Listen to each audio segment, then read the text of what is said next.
Joshua? 20 minutes. 15. Oh, yeah. Okay, so a literal equation is an equation that has no numbers in it, or a lot of different variables and maybe one or two numbers. And so you can't simplify it down to a single number. So a literal, L-I-T-E-R-A-L, it's on your paper in print. A literal equation is an equation with more than one type of variable. And a lot of the times, especially this year, the literal equations you see are not going to be random, they're going to be formulas.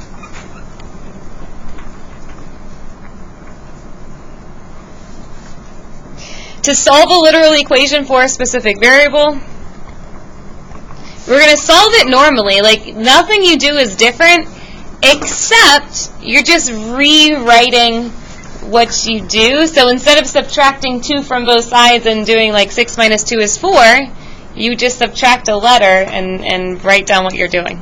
Okay? So, that sounds confusing, but here's your example. The formula for the area of a rectangle is area equals length times width. So I'm going to rewrite that.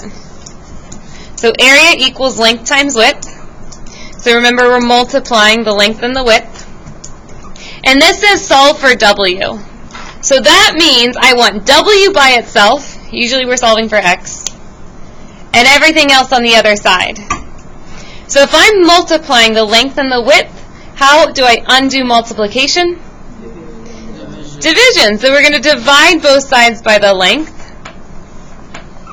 Just like when we divide numbers by itself, they cancel because that's 1. So I have a W on one side. And usually I would do this division and get a number, but we can't, so we're just going to write A divided by L, and that's your answer. So the width is your area divided by your length. Okay? They get a little more complicated. That only had one example, or one variable to undo. So this U-try says the formula for simple interest is I equals PRT.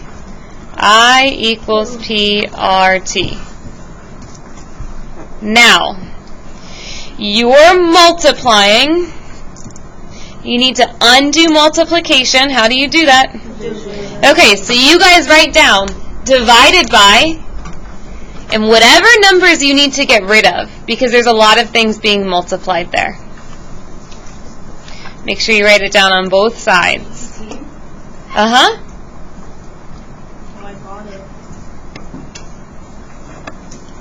Okay, so check to make sure you wrote down the right thing. We need to get rid of a P and a T. So I'll write down P times T on both sides. On the right-hand side, the P's cancel and the T's cancel. So all you have left is R.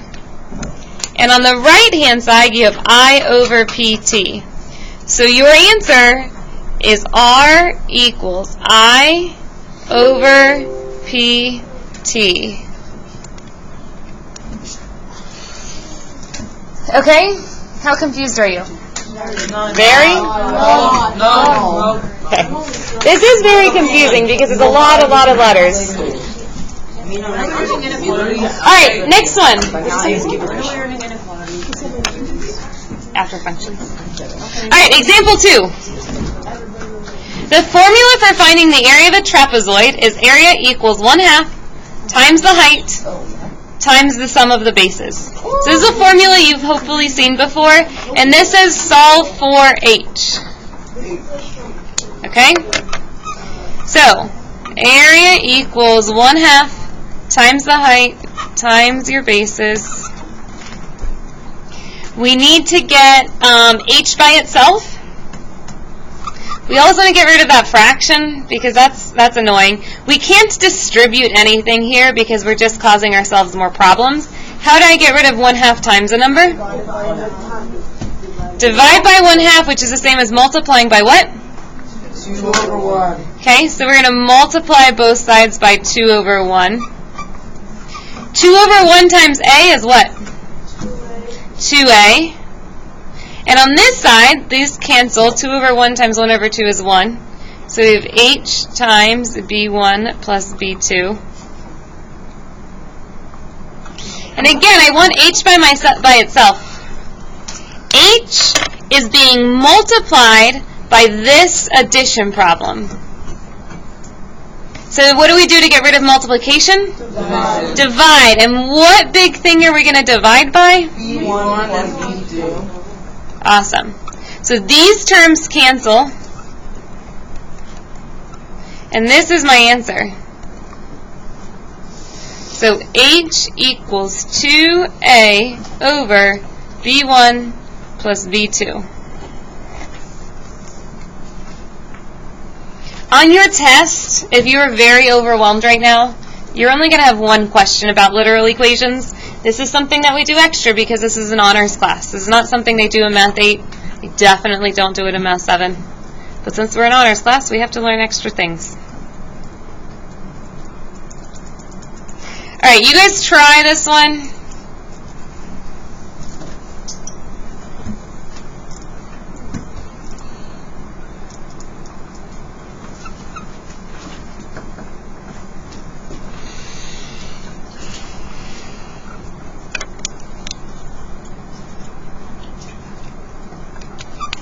If you really understand equations, these probably aren't so bad. If you're having a hard time with equations, these are probably even extra confusing. Is this right?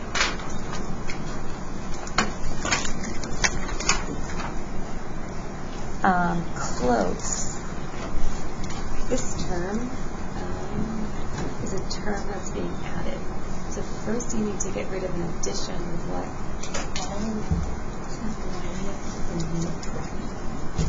Is this right? Close, but this first is being added. So how do you get rid of addition? Subtract. And then get rid of multiplication. That's it.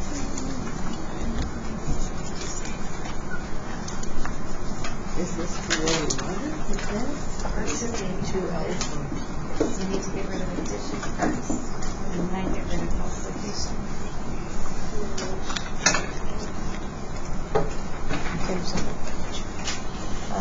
This one, this is being added. You need to get rid of addition first. Alright, so we're all making the same mistake. Next to the W, we're multiplying by 2. And then this term, we're adding 2L. So we're still doing the order of operations backwards. So if this was like 10 equals 15 minus 2, or 15 plus 2W, we would still get rid of this 15 first. So we need to get rid of this 2L first by subtracting. So P minus 2L equals 2W. So that's like in this problem, if we were subtracting 15 from both sides, 10 minus 15 equals 2W. Yeah, and in this we would do 10 minus 15. But in this we can't. We just leave P minus 2L. How do I get rid of this 2 times W? Divide. Divide. So we're going to divide both sides by 2. And then I'm rewriting all of this. W equals P minus 2L over 2. What'd you say? Let's rewrite it. Okay, now, you have to be able to do literal equations in algebra, but more importantly, this skill is going to translate over to your functions unit and probably our function unit extensions. So, this is an equation of a line. It has an x and a y. This is called standard form. You guys are used to seeing things in y equals mx plus b or slope-intercept form. So, in algebra, you need to be able to take this, solve for y. It's always the same steps. You always subtract the term with the x. And you always subtract because standard form always has a positive x. So 2y equals, we'll write the x first. negative 3x minus 72. Just write x first, slope-intercept form. And then we divide by 2. So you can divide the whole thing by 2. We're going to divide separately. Divide every term by 2.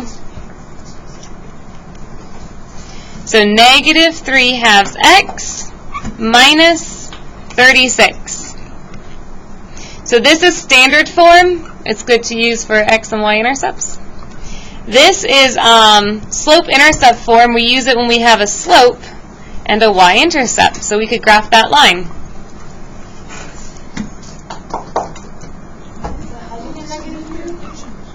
I subtracted 3x, so that's a negative 3x. Alright, example 2. This 4x is positive, so we're going to subtract 4x from both sides. So we have 5y equals negative 4x plus 40. This 40 is positive, so I wrote plus 40. The 4x here is negative, so I wrote negative 4x.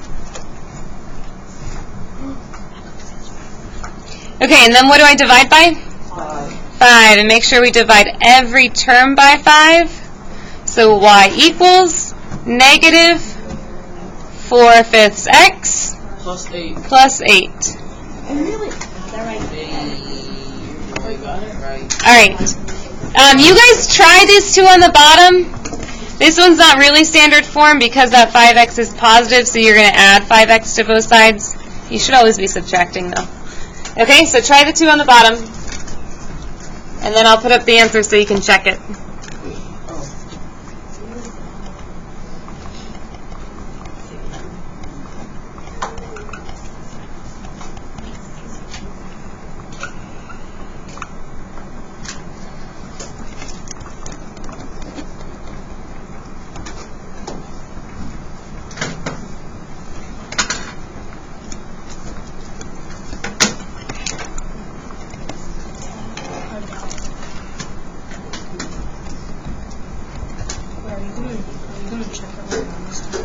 I'm going to put them up in a second.